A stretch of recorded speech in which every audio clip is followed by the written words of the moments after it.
Assalamualaikum warahmatullahi wabarakatuh. Halo teman-teman. Di sini saya akan sedikit menjelaskan tentang materi bakteri. Mari simak video berikut ini. Teman-teman tahu tidak sih apa itu bakteri? Bakteri adalah organisme uniseluler mikroskopik yang tidak memiliki membran inti atau prokaryotik. Struktur selnya itu sederhana dan banyak di antaranya berperan penting dalam kehidupan manusia. Ciri-ciri bakteri, teman-teman ada yang tahu nggak sih seperti apa ciri-ciri bakteri itu? Jadi yang pertama, ciri-ciri bakteri itu ukurannya 0,5 sampai 20 mikron. Yang kedua, uniseluler dan berkoloni. Yang ketiga, prokaryotik. Yang keempat, memiliki dinding sel peptidoglikan. Yang kelima, dapat membentuk endospora. Yang keenam, ada yang memiliki flagella. Dan yang ketujuh, bersifat autotrof atau heterotrof. Struktur sel bakteri. Nah, jadi teman-teman, kita akan membahas tentang struktur sel bakteri. Nah, apa aja sih struktur sel bakteri itu? Ada kapsul, ada dinding sel, membran plasma, mesosom, sitoplasma, dinaplasmid, ribosom, pilus, dan flagella. Setiap bagian itu mereka memiliki fungsi penting dalam perlindungan metabolisme dan reproduksi.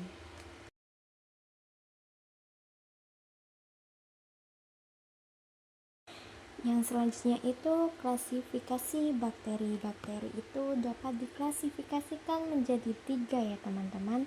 Yang pertama berdasarkan bentuk. Itu ada kokus, basil, dan spirillum. Yang kedua berdasarkan dinding sel. Itu ada gram positif dan gram negatif. Yang ketiga berdasarkan flagella. Itu ada atrik, monotrik, lopotrik, amfitrik, dan peritrik.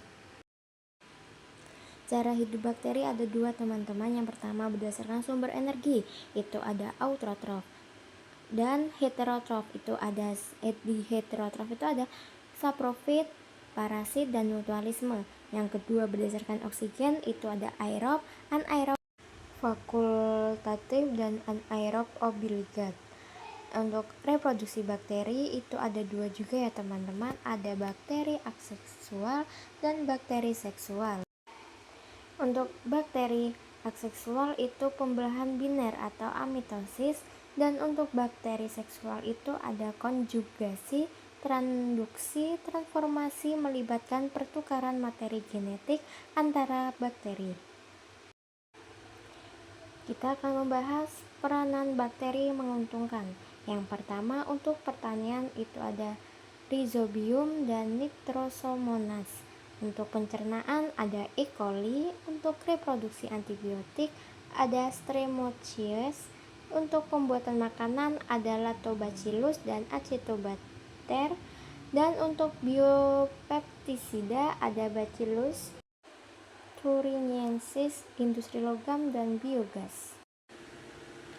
Peranan bakteri merugikan. Yang pertama untuk penyakit di manusia itu ada TBC, tetanus, kolera, dan difteri.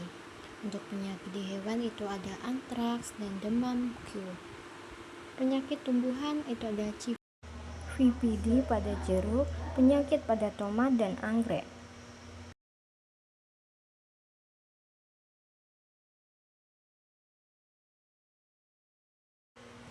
Jadi kesimpulannya adalah bakteri merupakan organisme prokaryotik uniseluler dengan berbagai bentuk dan cara hidup.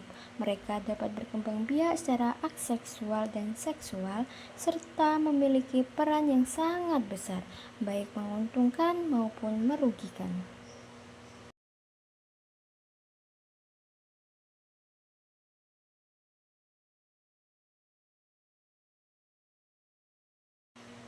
Baik, terima kasih. Itu saja yang dapat saya sampaikan. Kurang lebihnya saya mohon maaf. Saya akhiri.